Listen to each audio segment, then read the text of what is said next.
kami akan menyambut kebenaran firman Tuhan. Kami sambut dengan penuh sukacita. Kami rela hidup kami diperbarui melalui kebenaran firman Tuhan. Kuasai saya yang menyampaikan, kuasai jemaat-jemaat Tuhan dengan Roh Kudus-Mu, untuk kami boleh mengerti, kami melakukan di dalam hidup sehari-hari. Inilah doa kami, di dalam nama Tuhan Yesus kami berdoa dan ucap syukur. Amin. Shalom Bapak Ibu. Senang sekali kalau hari ini saya diberikan kesempatan untuk boleh menyampaikan firman Tuhan.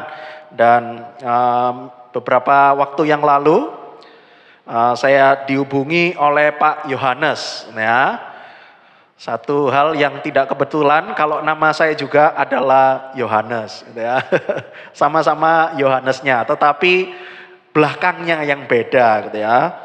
Ini memang Yohanes itu adalah nama yang pasaran gitu ya. Ya Bapak Ibu, perkenalkan saya adalah Yohanes Handoko. Bersyukur kepada Tuhan kalau saya diberikan kesempatan untuk boleh melayani pada hari ini. Kita akan merenungkan satu tema yang sudah saya siapkan di sana, yaitu diperdamaikan oleh Kristus. Mari kita membuka ayatnya di dalam Roma pasal yang ke-5. Ayat 1 sampai 11. Roma 5 ayat 1 sampai 11.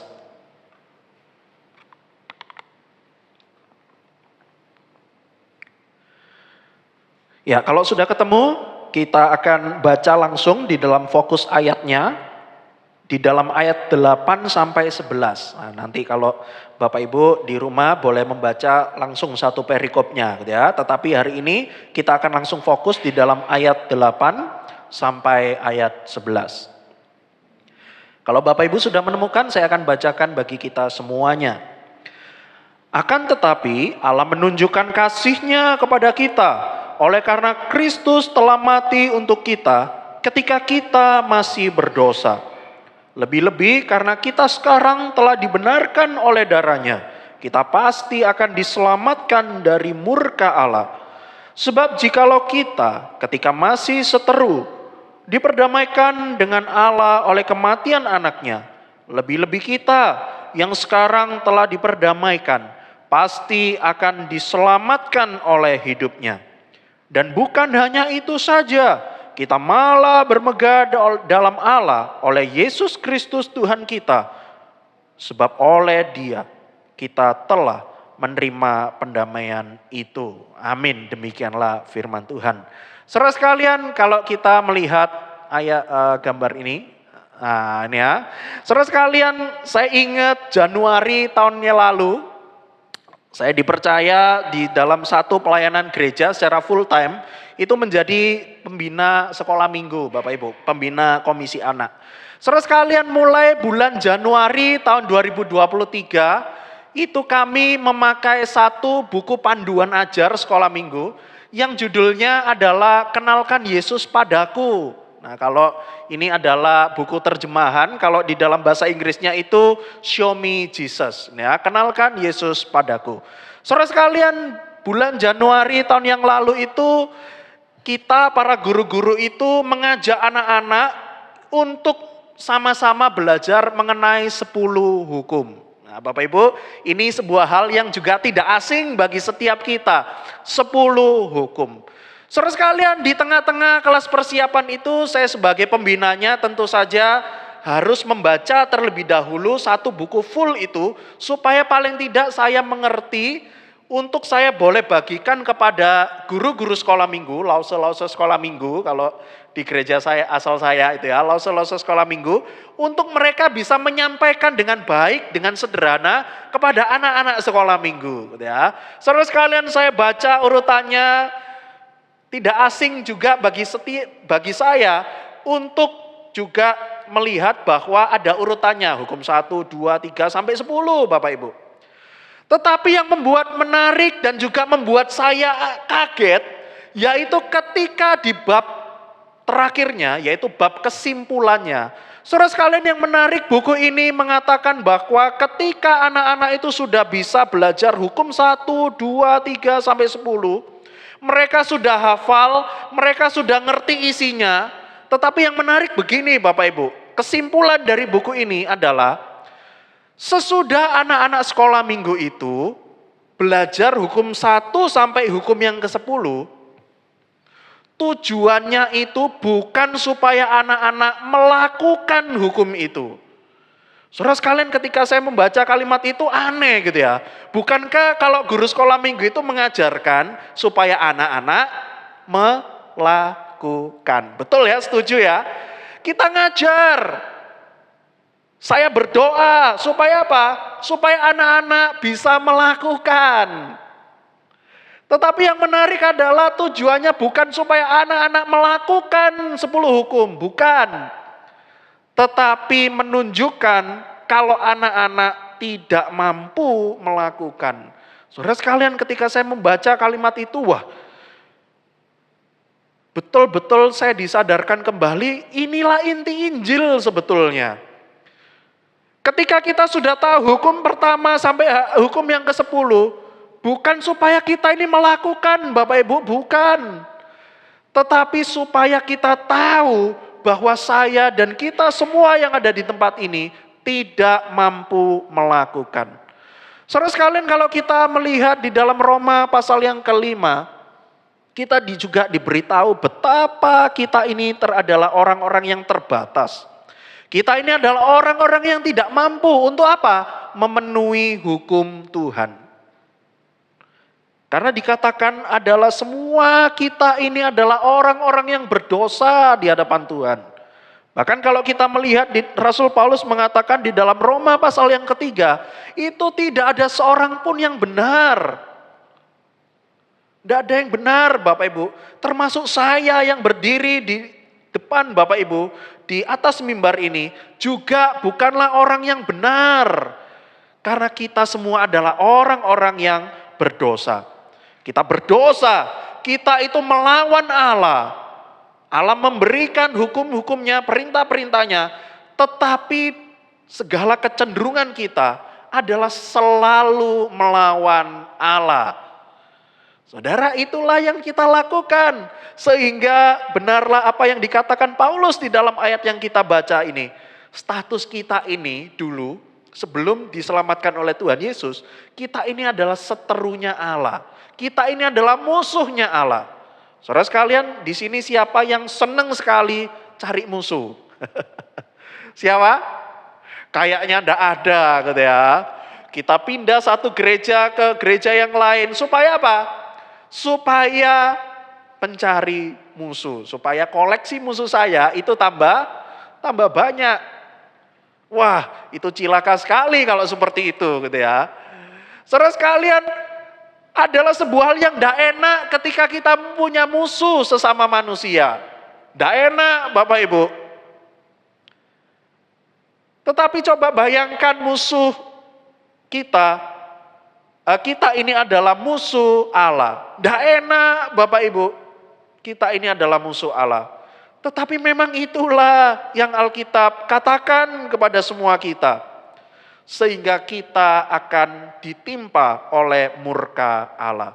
Saudara sekalian, kita meyakini bahwa kita ini adalah orang-orang yang sangat jahat di hadapan Tuhan. Saudara sekalian, saya katakan di situ jahat di hadapan manusia, itu adalah sebuah hal yang buruk. Apalagi jahat di hadapan Tuhan yang kudus. Saudara sekalian, kalau kita melihat seorang pelayan Tuhan gitu ya, saya membaca sebuah berita gitu ya. Saudara sekalian, ada pelayan Tuhan, tetapi suatu ketika dikatakan bahwa pelayan Tuhan itu akhirnya menjadi bahan ejekan atau bahan cibiran oleh jemaat-jemaat Tuhan di tempat itu. Loh, kenapa emangnya Pak Yohanes?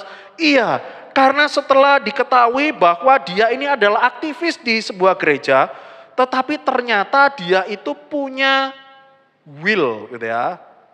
Will. Wanita idaman lain. Jumlahnya bukan cuma 1, tetapi 2 sekaligus. Ini ada prospek yang baru gitu ya, menuju 3 gitu ya. Ada prospek lagi gitu ya. Saudara sekalian, ketika ditanya gitu ya, kenapa kamu melakukan semuanya itu? Kenapa kamu jahat seperti itu? Saudara sekalian, dia itu agak setengah bercanda gitu ya. Mengatakan alasannya loh, bukankah di balik pria yang sukses itu ada wanita yang mendukungnya gitu ya. Setengah guyon dia menjawab seperti itu. Jadi semakin banyak wanita, jadi supaya semakin saya sukses gitu ya. Yang bapak-bapak katakan amin, jangan ya.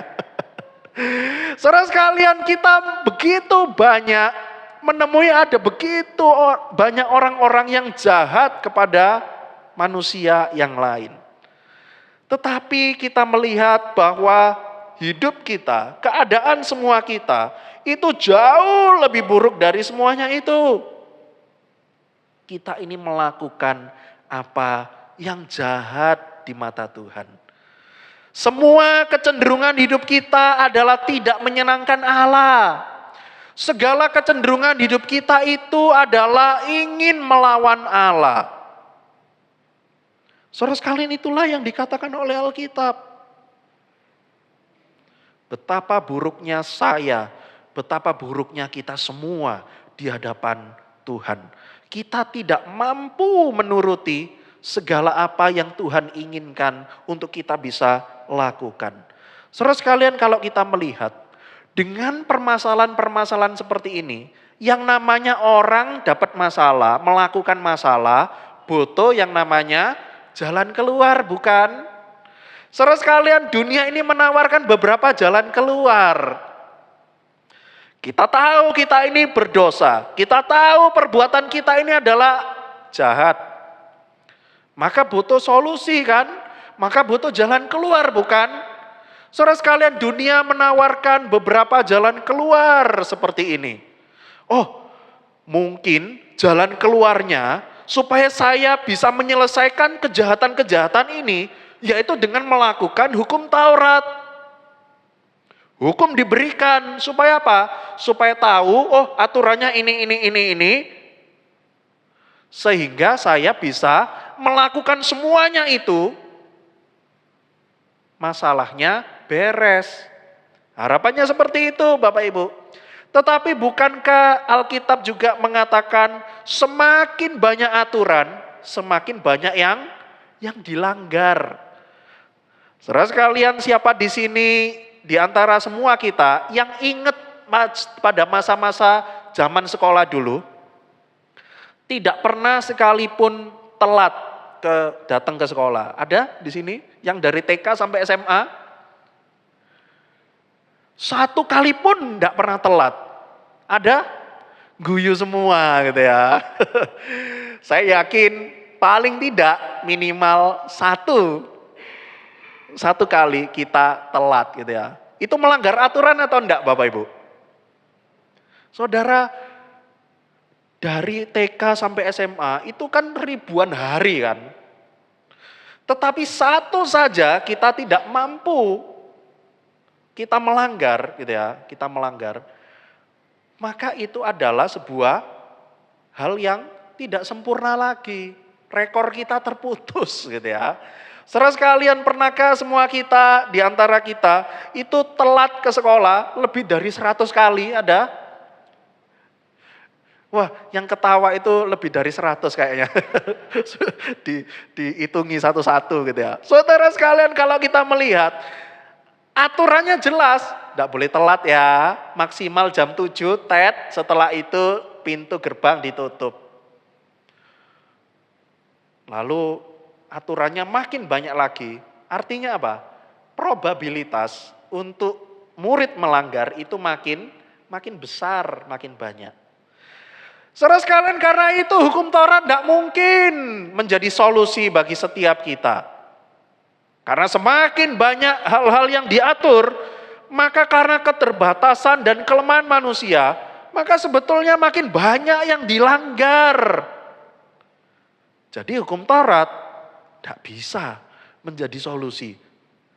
Lalu dalam sejarah gereja itu ada satu kata yang diperkenalkan di situ, indulgensia. Nah ini ya, di dalam salah satu momen di dalam sejarah gereja itu pada saat itu diperkenalkan surat penghapusan dosa, gitu ya. Jadi ceritanya sebuah umat Katolik pada saat itu ingin membangun sebuah gereja yang sangat besar. Tapi duitnya kurang. Karena itu mereka membuat akal gimana ya? Kita kasih aja solusinya. Kita buat sebuah surat. Isinya adalah surat untuk menghapus dosa. Jadi semakin banyak yang membayar, sumbangannya semakin banyak, dosa yang dilakukan itu semakin banyak yang dihapuskan. Apakah indulgensia ini bisa Bapak Ibu betul-betul menghapuskan masalah dosa kita? Ya enggak bisa gitu ya. Bagaimana mungkin kita dosa satu, kita bayar sejumlah uang, lalu dosanya hilang? Enggak mungkin Bapak Ibu. Maka kita tahu indulgensia ini tidak bisa menjadi jalan keluarnya. Lalu mungkin kita bilang, Pak Yohanes, bukankah kalau kita giat ibadah, setiap minggu kita setia melayani, itu pasti itu. Ide bagus tuh. Untuk apa? Untuk bisa menjadi jalan keluarnya, menjadi solusinya. Saudara sekalian, kita berpikir bahwa setiap minggu kita tidak pernah bolos untuk ibadah. Pagi kita datang di gereja ini. Mungkin kita juga berpikir bahwa nanti sore kita akan pindah ke gereja lain. Mungkin ada yang berpikir seperti itu ya. Kita giat ibadah. Di dalam ibadah kita jadi pelayan Tuhan. Kita berpikir bahwa semuanya itu dapat menutupi masalah dosa.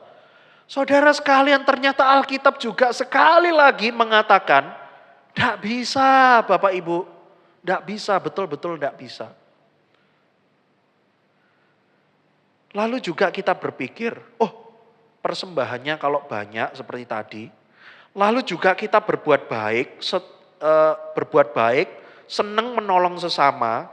Jadi kalau ada orang yang kesusahan, kita tolong. Kalau ada orang-orang yang betul-betul membutuhkan bantuan, kita dengan sukarela dan sukacita segera membantu.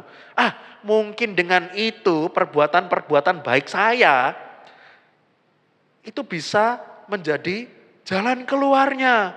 Saudara sekalian, ternyata itu semua tidak bisa menjadi solusinya. Saudara sekalian, saya membaca sebuah buku. Orang Kristen itu betul-betul kondisinya itu seperti HP, tetapi tidak ada koneksinya. Tidak ada koneksi data seluler, tidak ada koneksi wifi. Saudara sekalian, siapa di sini yang punya HP, smartphone ini ya. Tetapi tidak boleh dikoneksikan ke wifi, tidak boleh dikoneksikan dengan data seluler, tidak boleh dikoneksikan dengan hotspotnya temannya lain gitu ya. Siapa di sini yang mau punya smartphone model seperti itu? Tidak bisa Bapak Ibu, perlu koneksi. HP-nya memang hidup, tetapi kurang berguna kalau tidak ada koneksinya. Saudara sekalian, demikianlah manusia. Memang saya dan kita semua itu hidup. Iya betul hidup. Bisa berbuat baik. Masih bisa Bapak Ibu. Tetapi menurut standar kita. Di hadapan Tuhan, semuanya itu tidak ada gunanya. Kita seperti HP ini, memang kita hidup. Kita bisa bekerja, kita bisa makan, kita bisa minum. Kita bisa olahraga. Hidup. Tetapi kalau tidak ada koneksinya, maka kurang berguna. Karena itu Bapak Ibu, kita melihat bahwa orang-orang manusia-manusia yang berdosa ini sibuk mencari jalan-jalan keluarnya, itu tidak bisa Bapak Ibu. Lah, Pak Yohanes ini gimana sih? Ini kok berkhotbah, kok malah kasih berita buruk. Berita buruknya seperti ini, kasih solusi, Nggak bisa pula gitu ya. Ini gimana ini? Saya pulang dari tempat ini kok saya makin tertekan hidupnya gitu ya. Saya datang ke tempat ini butuh penghiburan, butuh kekuatan.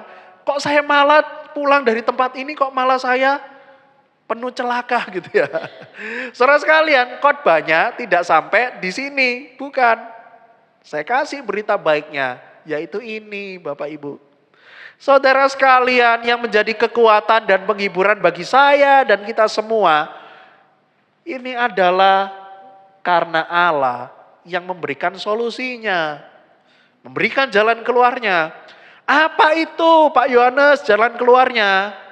Allah menunjukkan kasih-Nya kepada kita. Saudara sekalian, ayat 8 yang tadi menjadi salah satu fokus kita, Paulus jelas mengatakan akan tetapi Allah menunjukkan kasih-Nya kepada kita. Oleh karena Kristus telah mati untuk kita ketika kita masih berdosa. Saudara sekalian, jelas bahwa Allah itu menunjukkan kasih-Nya. Yang menarik adalah kata Allah menunjukkan, itu adalah kata Allah mendemonstrasikan. Nah, saudara sekalian, kalau kita melihat gambar yang di bawahnya, Bapak-bapak ada yang tahu itu gambar, kayaknya gambar tentang apa ya? Hah? Demo masak, gitu ya. Ibu-ibu kayaknya sudah tahu gitu ya. Demo masak Bapak Ibu. Saudara sekalian, lebih enak mana? Kita diberikan satu resep, ini loh bahannya untuk membuat apa ya? Membuat ayam goreng kremes misalnya gitu ya. Bahannya tentu saja ada ayamnya gitu ya. Ada ayamnya, lalu bumbunya ini. Lalu cara masaknya begini gitu ya. Kita cuma diberitahu resepnya ini, ya lakukan dewek gitu ya. Pokoknya panduannya pasti benar. Lakukan sendiri, coba dewek gitu ya. Dibandingkan dengan demo masak seperti ini. Oh, diajari caranya motongnya ayam ya apa. Dikasih bumbunya cara campurkan bahannya seperti apa. Lebih enak mana Ibu-ibu? Lebih enak kalau ditunjukkan langsung. Gitu ya. Oh, tadi kan bilangnya kasih garam 1 sendok. Terus kita buat, kasinen gitu ya, terlalu asin gitu ya. Terus kita protes loh, katanya ini loh garamnya 1 sendok. Iya 1 sendok. Tapi seharusnya garamnya misalnya ini ya, garamnya 1 sendok yang kecil. Tetapi yang dibuat karena kita berpikir 1 sendok, supaya sedep gitu ya, supaya enak gitu ya. Kita kasih garam 1 sendok tapi menggunung gitu ya. Ya jelas saja kelebihan gitu ya. Saudara sekalian, lebih enak kalau ditunjukkan langsung, demonstrasi secara langsung. Dan seperti itulah kata Alkitab, Allah itu menunjukkan kasih-Nya. Allah itu mendemonstrasikan secara langsung. Allah itu bukan mengatakan ini loh kasih solusi, apa? Iya, nanti ya tak tunjukkan kasih saya kepada kamu. Pokoknya kamu percaya saja. Ini saya kasih Alkitab bahwa saya mengasihi kamu. Apakah itu yang Allah lakukan kepada saya dan kita semua? Ternyata tidak, Bapak Ibu. Allah itu mendemonstrasikan, Allah itu membuktikan langsung kepada kita. Buktinya apa? Buktinya Tuhan Yesus datang ke dalam dunia ini menjadi penebus bagi semua kita. Sehingga kita yang berdosa, kita ini tidak perlu lagi menanggung hukuman dosa. Saudara sekalian, itulah jalan keluarnya. Itulah Injil Bapak Ibu. Saudara sekalian, Injil itu adalah berarti Allah itu menunjukkan kasih. Bahkan selama kita masih berdosa. Saudara sekalian, saya mempunyai seorang anak usianya sekarang 8 tahun Bapak Ibu. Sudah kelas 2 SD gitu ya. Saudara sekalian, Kalau saya sebagai papa bilang, Fani, ini nama panggilan anak saya Fani gitu ya. Fani, papa itu sayang loh sama kamu. Ya. Kira-kira anak saya itu percaya atau enggak? Percaya atau enggak? Waduh kok ragu ya. Enggak yakin ini ya kalau pengkhotbahnya ini sayang kepada anaknya. Saudara sekalian, Fani, papa itu sayang loh sama Fani. Iya pak, Fani juga sayang ke papa. Waduh, papanya seneng atau senep? Ya seneng gitu ya. Saudara sekalian, tetapi ketika sudah mengatakan seperti itu, lalu saya bilang bahwa saya sayang, tetapi uang sekolahnya tidak pernah saya bayar. Ya. Anak saya minta pensil, tidak tak belikan, suruh minjem ke temennya gitu ya. Lalu gurunya ini sibuk nagih-nagih, ayo Fani, bilang oh papamu, ini sudah 6 bulan kelewat batas gitu ya. Waduh ini kelewatnya parah gitu ya, 6 bulan. Ini misal ya Bapak Ibu ya, ini bukan cerita sesungguhnya gitu ya. Cerita sesungguhnya cuma 2 bulan kok, oh enggak ya. Saudara sekalian, lalu saya bilang, "Duh, yang sekolah itu kan kamu. Ya cobalah kamu di sekolah kalau istirahat ya jualan apa gitulah." Jualan permen atau jualan apa ini nugget atau apa gitu ya. Ini tak kasih modal 10.000 nanti beli nugget dimasak sendiri. Nanti pas jam istirahat ya kamu kelilinglah ke kelas-kelas yang lain gitu ya. Ya itu keuntungannya untuk bayar uang sekolahmu. Uang kamu yang sekolah kok saya yang bingung. Nah, mungkin seperti itu ya. Tidak bisa Bapak Ibu seperti itu cara kerjanya. Kalau Allah melakukan semuanya itu, Allah bilang loh kamu yang berdosa kok. Ya tanggungan dewek gitu ya. Kamu tanggung sendiri dosamu itu. Tidak bisa Bapak Ibu. Makin lama kita hidup, dosanya bukan tambah sedikit, tapi tambah numpuk, tambah banyak. Tetapi berita Injil itu adalah tentang Allah yang menunjukkan kasih kepada kita. Bahkan ketika kita masih berdosa. Saudara sekalian Allah itu tidak nunggu ya kamu hidup suci dulu ya. Setelah itu saya tebus. Tidak Bapak Ibu. Ketika saya dan kita semua ini masih berdosa. Allah menunjukkan kasih kepada kita. Itulah Injil.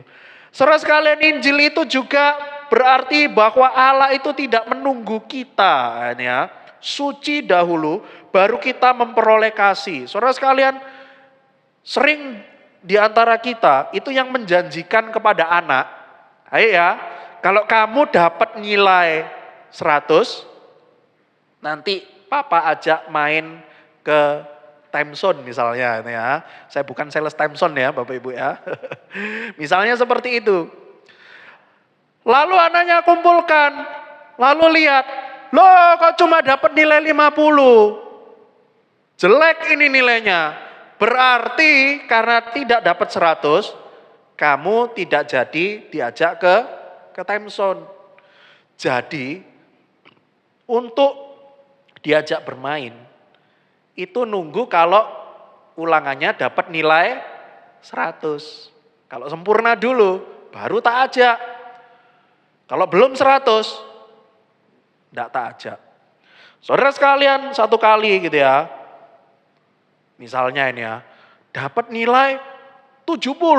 Wah, 70. Bagus atau jelek Bapak Ibu? Ya lumayan lah. Dulu saya juga orang tuanya enggak pernah sampai 70 gitu ya misalnya gitu ya. Saudara sekalian, 70, 70, ya lumayan lah. Tapi kalau kita tanya kepada anak kita, kalau kamu dapat 70, seneng atau enggak? Ya seneng gitu ya. 70 kamu seneng, iya. Temenku loh, temenku loh dapat nilai 99, enggak seneng gitu ya. Karena saking ininya ya saking pengen sempurna gitu ya. Saudara sekalian kalau kita melihat Allah itu kalau cara kerjanya nunggu kita sempurna dulu, baru kamu layak dapat kasih. Waduh, itu cilaka semua Bapak Ibu. Siapa di antara kita yang mampu melakukan semuanya itu? Tidak mampu. Tetapi ketika kita menerima Injil, kita tahu Allah itu mengasihi tanpa menunggu kita sempurna. Karena Allah tahu tidak akan mungkin sempurna. Lalu juga Injil Bapak Ibu, itu adalah sebuah kasih karunia kepada pribadi yang tidak layak dikasihi. Saudara sekalian, adakah di antara semua kita yang mengatakan aku layak dikasihi? Tuhan, aku loh sudah melakukan begitu banyak. Ya seharusnya balasan Tuhan itu ya kasih karunia dong. Kasih saya berkat dong, gitu ya, seperti itu. Saudara sekalian, Injil itu adalah sebuah kasih karunia itu kepada pribadi yang tidak layak dikasihi. Saudara sekalian, Injil itu adalah sebuah pesan bahwa sebetulnya kamu itu tidak layak, kalau saya tidak kasih karunia, ya tidak apa-apa sebetulnya. Tetapi Allah menunjukkan kasih karunia-Nya kepada semua kita. Ya. Saudara sekalian, itulah yang disampaikan di dalam Alkitab. Kasih karunia itu adalah melalui Yesus Kristus. Saudara sekalian, ini adalah jalan keluarnya. Ini adalah solusinya. Kita adalah musuh Allah, kita diperdamaikan oleh Kristus. Lalu Bapak Ibu, satu kali gitu ya, kami ada satu diskusi gitu ya. Loh, kalau seperti itu, Yesus itu cuma satu-satunya solusi. Lalu kamu bilang kalau di dalam Yohanes pasal 14 ayat 6, kalau tidak melalui Yesus, tidak bisa datang kepada Allah Bapa. Loh, berarti orang Kristen itu sombong sekali ya. Orang Kristen itu eksklusif. Kalau ajaran yang lain, ajaran non-Kristen, jalan keluarnya kan banyak, ya kan?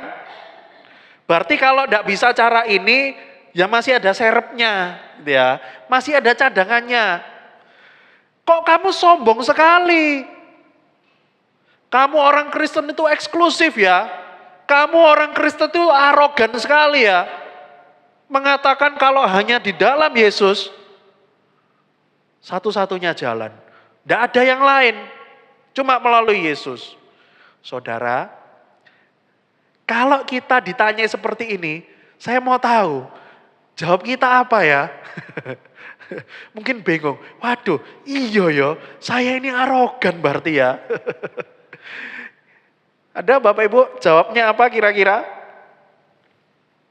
Saya lihat, waduh iya ya, berarti jalannya cuma satu, lebih baik agama lain aja ya.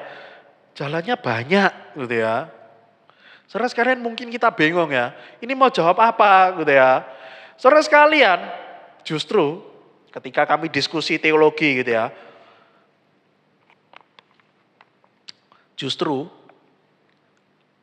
melalui Tuhan Yesus itu bukan eksklusif, tetapi jalan yang paling inklusif.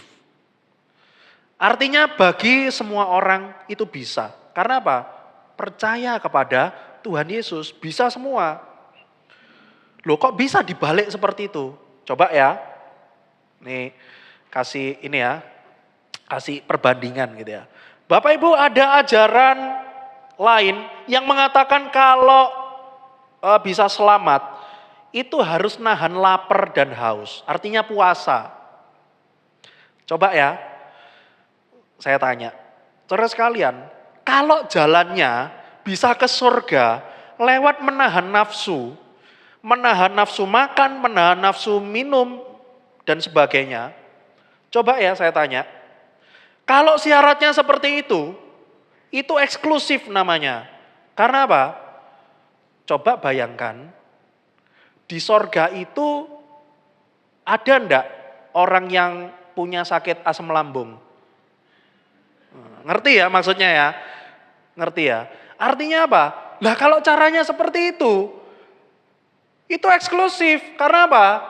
Tidak bisa dipenuhi oleh orang yang sakit asam lambung.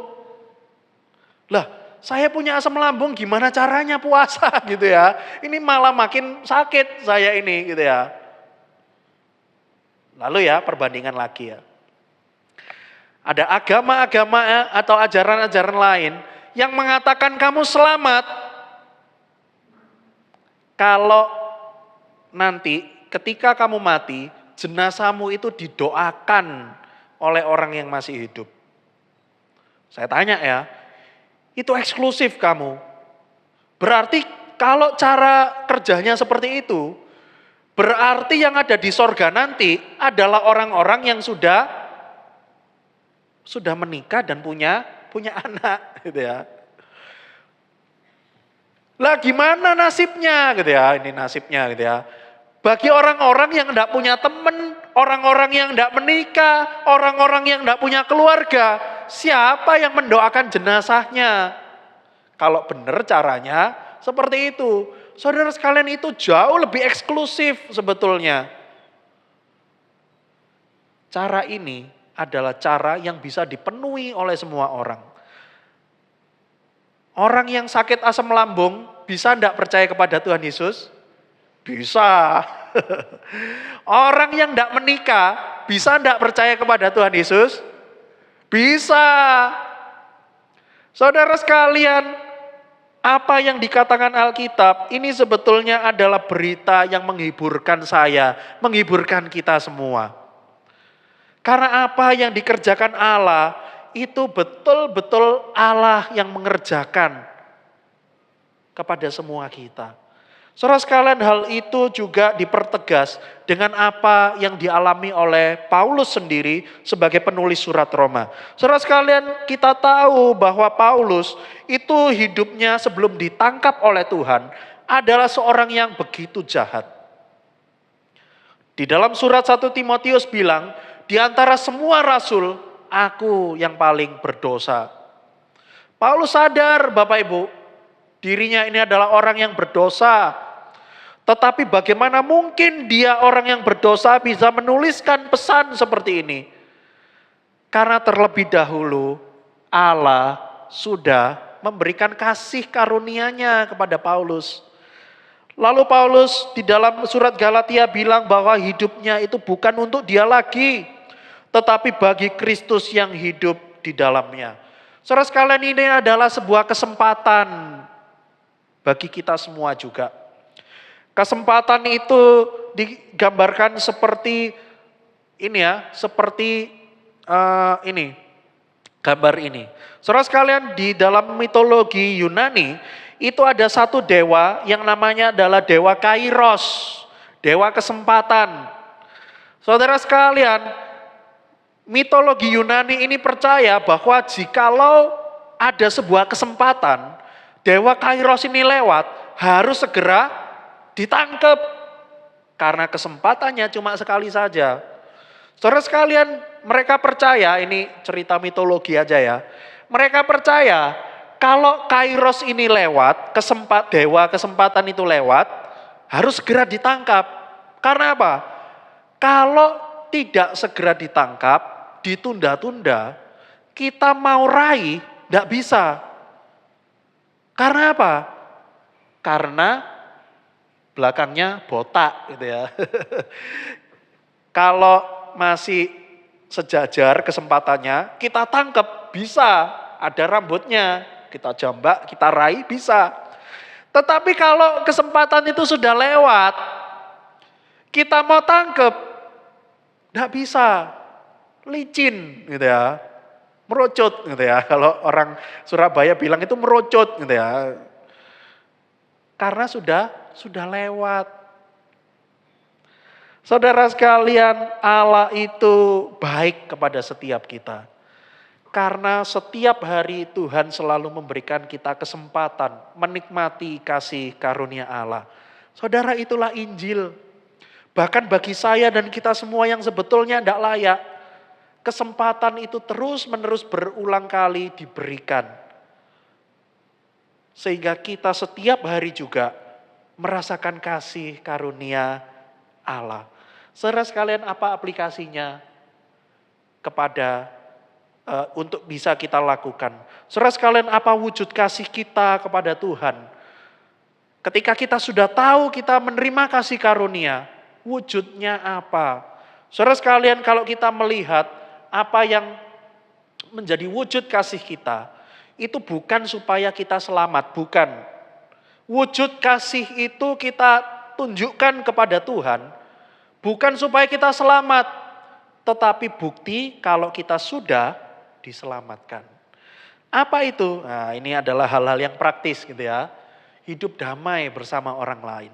Saudara sekalian, kalau kita membaca di dalam ayat yang ke-10 dikatakan kita itu diperdamaikan oleh Allah. Kita itu direkonsiliasi oleh Allah di dalam Yesus Kristus. Kita yang sudah diperdamaikan, mari kita hidup damai bersama orang lain. Saudara sekalian, saya yakini bahwa gereja di tempat ini itu adalah bukan orang-orang yang sempurna. Mungkin di dalam aktivitas pelayanan kita, mungkin kita sedang bergesekan dengan orang lain. Mungkin kita sedang berseteru dengan orang lain. Mungkin kita mengatakan, loh orang itu kok seperti itu ya, buat saya kecewa terus. Saudara, wajar, karena apa? Semuanya adalah orang-orang yang berdosa. Tetapi berita firman Tuhan pada hari ini mengatakan kepada kita, kita itu sudah direkonsiliasi. Mari kita belajar rekonsiliasi kepada orang lain, dengan orang lain. Saudara sekalian, karena itulah yang dimaui oleh Tuhan, hidup damai bersama dengan orang lain. Lalu berikutnya apa Bapak Ibu? Berbuat baik. Nah ini ya, berbuat baik karena kita sudah diselamatkan. Saudara sekalian, kita mungkin bertanya, contohnya apa? Ya. Saudara sekalian, ketika kami diskusi gitu ya, saya by the way, saya ini masih mahasiswa sebetulnya Bapak Ibu. Ini karena dulu S1 sudah lulus gitu ya, teologi, pelayanan full time, kali ini jadi mahasiswa lagi gitu ya, karena melanjutkan studi ke jenjang yang lebih tinggi gitu ya. Saudara sekalian, di dalam satu kelas, ini kelas online gitu ya, lewat Zoom gitu ya.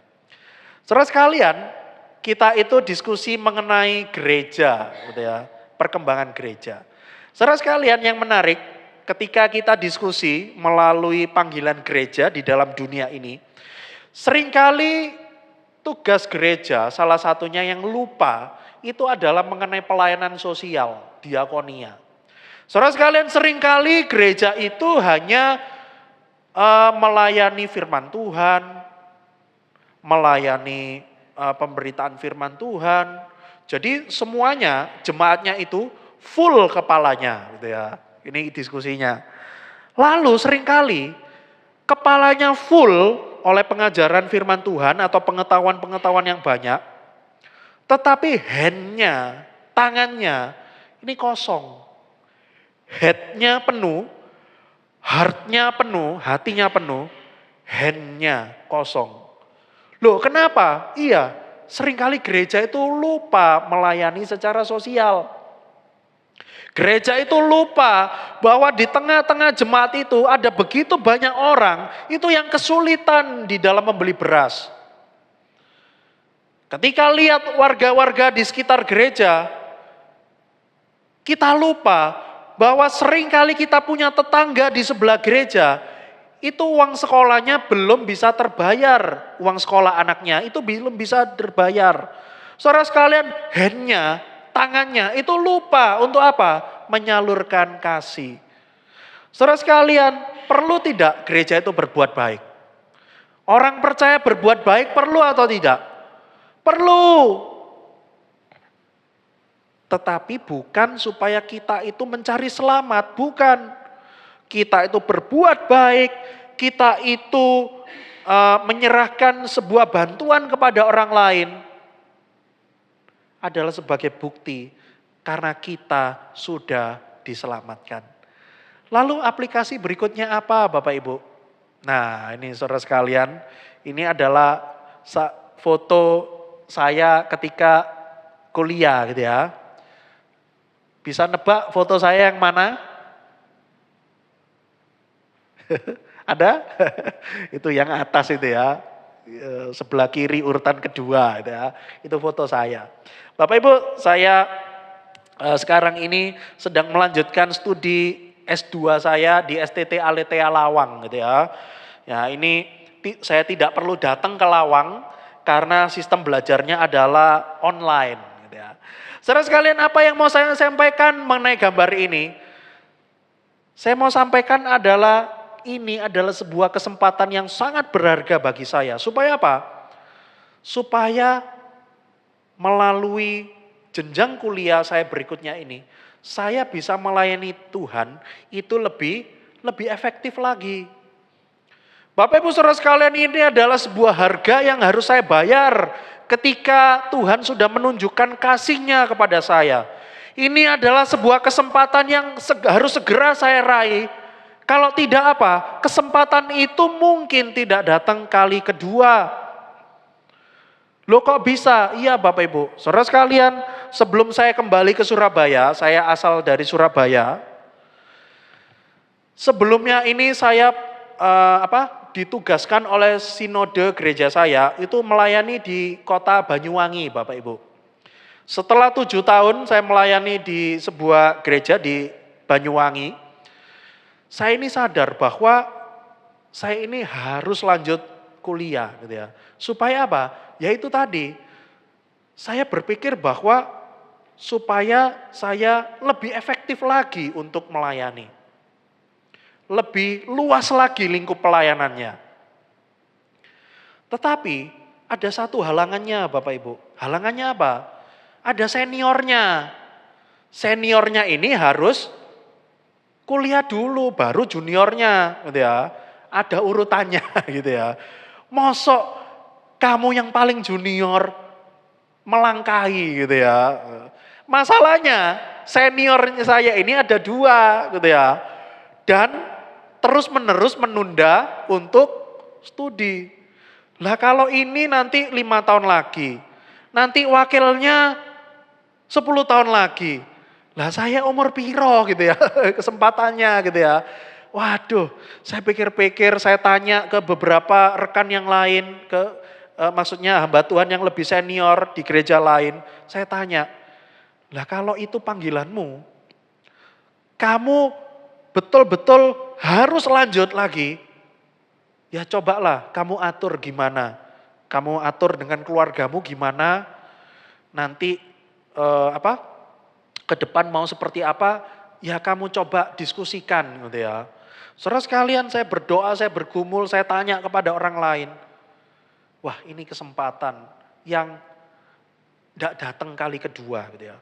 Kalau saya nunggu, waduh itu bisa 15 tahun lagi, setelah emeritus gitu ya. Ini kalau bahasa teologinya itu pensiun itu emeritus gitu ya. Lah setelah tuwek, lah mau ngetik lagi susah gitu ya. Sudah ndak ada niat gitu ya. Kalau sudah harus baca buku tebel-tebel, aduh ya sudah ini ya. Ndak ada niat gitu ya. Saudara sekalian, saya akhirnya putuskan untuk kuliah lagi. Bisa ditebak kira-kira lancar semua atau enggak Bapak Ibu? Saudara sekalian, ternyata pergumulannya nambah Bapak Ibu. Dulu enak di gereja itu sudah semua itu tercukupi, lalu jadwalnya sudah jelas gitu ya. Sementara sekarang harus kuliah lagi gitu ya. Waduh, semuanya serba enggak pasti Bapak Ibu. Tetapi saya terus menguatkan istri saya, anak saya. Supaya apa? Supaya ini kita tahu bahwa ini adalah jalan Tuhan. Supaya apa? Supaya nanti ke depannya ruang lingkup pelayanan saya lebih luas lagi. Karena soal sekarang ini aturan pemerintah dan sebagainya itu minimal sekarang itu harus ada gelar gitu ya. Gelar yang bukan cuma sarjana gitu ya, tetapi harus master gitu ya. Saudara sekalian, karena apa? Aturan pemerintah semakin lama semakin memberatkan. Harus ini, syaratnya harus ini dan sebagainya. Itu semakin berat Bapak Ibu. Lah kalau saya cuma seperti itu terus, ruang lingkup pelayanan saya itu sangat sempit. Lalu keefektifan saya itu juga terbatas Bapak Ibu. Saudara sekalian, kesempatan ini adalah kesempatan yang saya pikir-pikir iya berharga loh. Kapan lagi gitu ya, bisa sekolah lagi gitu ya. Saudara sekalian, ini adalah sebuah kesempatan yang berharga bagi semua kita. Dan ini juga adalah sebuah hal yang sebetulnya adalah sebuah wujud kita. Kita itu bermegah karena Tuhan. Saudara sekalian, ayat 11 dikatakan bahwa kita itu malah bermegah dalam Allah oleh Yesus Kristus. Saudara sekalian, bermegah, kita itu menunjukkan, kita itu mengutamakan Kristus di dalam hidup kita. Saudara sekalian, boleh enggak orang Kristen itu bermegah? Boleh. Tetapi yang dimegahkan atau yang disombongkan itu bukan kebaikan-kebaikan kita, bukan. Tetapi kita boleh bermegah yaitu di dalam Allah oleh Yesus Kristus. Saudara sekalian, hidup orang percaya ini adalah sebagai surat yang terbuka. Hidup kita semua itu, kita yang sudah diselamatkan oleh Allah, itu adalah seperti sebuah surat yang terbuka. Untuk apa gunanya? Untuk menceritakan Kristus kepada orang lain. Saudara sekalian, pernahkah kita berpikir bahwa saya punya saudara, saya punya sanak saudara, kenalan, itu yang belum percaya kepada Tuhan. Saya mau cerita Tuhan Yesus kepada mereka. Karena apa? Karena saya sudah menerima kasih karunia. Kasih karunia itu saya bagikan kepada orang lain. Seperti kalau di dalam bahasa sekarang ini, kita itu seperti salesnya berita Injil Bapak Ibu. Kita kan apa? Menceritakan loh. Kita menceritakan, ini loh, saya punya seorang juru selamat. Kita tawarkan kepada orang lain. Loh, itu kan seperti pekerjaan sales kan Bapak Ibu ya. Kita nawarkan kepada orang lain gitu ya. Saudara sekalian, kalau kita melihat gitu ya, mungkin semua kita di Surabaya ini, kita tahu ada makanan favorit kita yang enak gitu ya. Saudara sekalian, kita itu apa? Menceritakan kepada orang lain, itu antusias atau tidak? Antusias ya. Saya loh tadi ke Pasar Atom beli lontong mie gitu ya misalnya gitu ya. Beli lontong mie, enak. Ayo kamu datang ke sana. Enak, tak jamin enak sekali. Nah, saudara sekalian, itu kita apa? Artinya apa? Antusias. Karena kita sudah merasakan terlebih dahulu. Bandingkan ya dengan di Pasar Atom loh ada lontong mie enak. Loh kamu sudah coba? Belum gitu ya. Cuma lihat dari YouTube gitu ya. Review makanan gitu ya. Mungkin orang yang kita beritakan itu mungkin ya antara percaya atau enggak percaya gitu ya. Tetapi bandingkan dengan tadi kita cerita langsung. Kamu sudah pernah nyoba? Sudah. Saya sudah coba 200 kali. Saking langganannya gitu ya. Saking enaknya gitu ya. Kita apa? Bisa dengan lebih efektif untuk mengajak orang lain. Oh iya ya, kamu loh sudah 200 kali. Itu kamu itu 200 kali itu karena betul-betul enak atau karena kena dokonnya? Wah, bukan ya. Ini guyonannya seperti itu ya. Saudara sekalian, lebih efektif ketika kita menceritakan Yesus karena kita sudah terlebih dahulu menerima dan percaya Yesus Kristus. Kita sebagai surat terbuka. Lalu hidup kita yang sudah menerima kasih karunia adalah hidup yang menghasilkan buah roh. Memberikan manfaat kepada orang lain. Saudara sekalian, ada di antara kita yang menanam pohon. Itu kan kita mengharapkan kita akan menerima buahnya untuk kita makan. Kita hidup menghasilkan buah roh. Supaya apa? Supaya memberikan manfaat untuk orang lain. Saudara sekalian, saya mau tutup khotbah ini dengan gambar ini. Nah, ini ya. Tentu juga tidak asing kepada setiap kita satu merek pom bensin ini gitu ya. Sekali lagi saya bukan sales Shell gitu ya. Saudara sekalian, satu kali ini ya ada sebuah cerita yang berhubungan dengan pom bensin ini gitu ya. Satu kali ada orang Kristen, dulunya dia ini adalah orang yang imannya kuat di dalam Tuhan. Tetapi karena urusan satu hal, dia itu akhirnya menyimpang dari iman percayanya. Dia menyimpang, dia berbuat jahat. Akhirnya satu kali karena sebuah kesulitan yang terjadi di dalam hidupnya, dia itu melakukan kejahatan yang begitu besar. Dan sebagai pelampiasannya, dia itu pergi ke diskotik, Bapak Ibu. Ke diskotik untuk minum-minum. Tentu saja bukan minum air putih gitu ya. Minum minuman keras, minuman yang beralkohol gitu ya. Dia sudah putus asa gitu ya. Dia sudah betul-betul desperate gitu ya. Sudah, ini pelampiasannya saya minum-minum yang beralkohol gitu ya. Satu kali Bapak Ibu karena sudah minum alkohol, mabuk kan, dia nyetir sepeda motornya untuk pulang ke rumahnya. Karena orang mabuk itu kan kesadarannya enggak jangkep gitu ya, enggak 100% gitu ya. Dia akhirnya kecelakaan Bapak Ibu, kecelakaan pas di depan pom bensin ini. Lalu secara yang belum sadar, dia itu akhirnya berusaha untuk membuka matanya. Dia lihat ada tulisan hell di sana. Karena huruf S-nya mati gitu ya, lampunya mati. Jadi yang lampunya nyala cuma hell gitu ya. H-E-L-L artinya apa Bapak Ibu? Neraka. Dia lihat, dia berusaha untuk buka matanya. Dia lihat, hell, neraka. Aduh, kalau saya mati sekarang, tempat itulah yang akan saya tuju. Hell, neraka. Bapak Ibu, saya yakin ini adalah cara Tuhan. Untuk apa? Untuk mempertobatkan orang tersebut. Saudara sekalian, dia melihat esnya itu hilang, cuma helnya yang nyala. Itu saya yakin itu adalah cara Tuhan untuk mengingatkan bahwa dirinya ini adalah orang yang berdosa di hadapan Tuhan. Dia butuh kasih karunia dari Tuhan. Dan pesan firman Tuhan inilah yang saya bagikan kepada Bapak Ibu Saudara sekalian. Saudara sekalian, tanpa kasih karunia Tuhan, itu kita semua sudah jelas.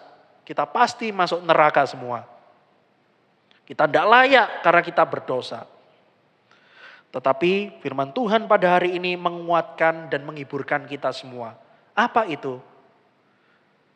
Ada pekerjaan Allah yang diberikan menjadi jalan keluar, menjadi solusi. Yaitu Yesus Kristus. Kita diperdamaikan di dalam Yesus Kristus. Kita yang adalah musuh Allah, sekarang kita sudah diperdamaikan. Mari kita hidup damai dengan orang lain. Kita wujudkan kasih kita kepada orang lain. Karena kita sudah menerima kasih dari Tuhan. Mari kita berdoa. Bapa yang di sorga, terima kasih Tuhan.